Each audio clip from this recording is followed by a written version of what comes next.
There are times when charitable assistance is absolutely necessary, and in those cases, we would be remiss in our faith not to respond with charity.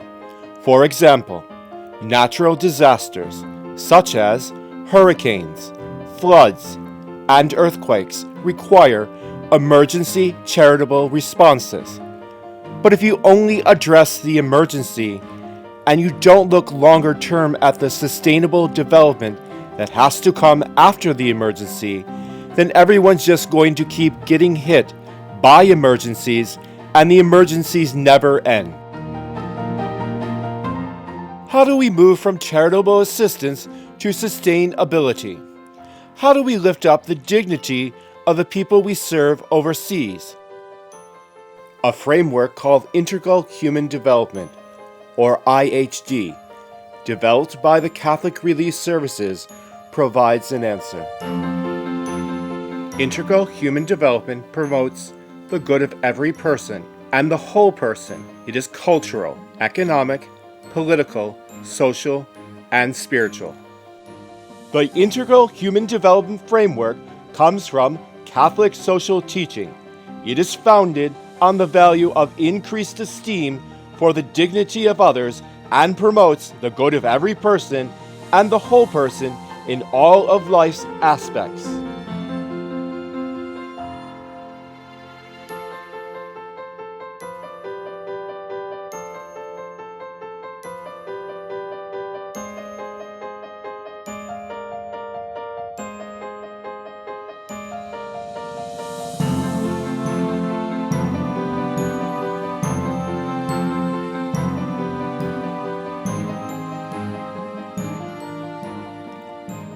The challenge comes when middle-income Americans encounter what they view as overwhelming poverty and suffering in places like the Caribbean, Latin America, or Africa.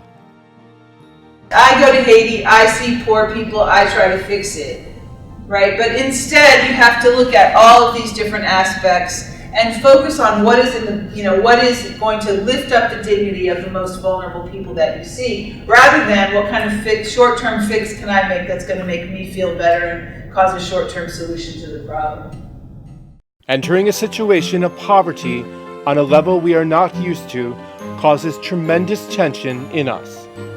We often want to fix the situation, in part to relieve the tension and perhaps guilt that we feel. But as noted in segment 1, fixing a situation of global poverty makes assumptions of what the local people want or need and can even lead to a worse situation. But integral human development, by putting economic needs within a broader context of development of the whole person, provides for a framework for healthy, sustainable development of the whole person. It starts with increased esteem for the dignity of others. And this is a really, really key point. And you might think it's obvious, but it's actually not. Because if I'm doing my short-term mission program because I want to make me feel good about me, right, that's not esteeming the dignity of others. But the reality is that our short-term mission programs are driven by the fact that so many people want them, especially in university settings, which is where I work primarily for CRS. The demand for them is very, very high, right? I don't think it's about increased esteem for the dignity of others. So this really has to be our starting point.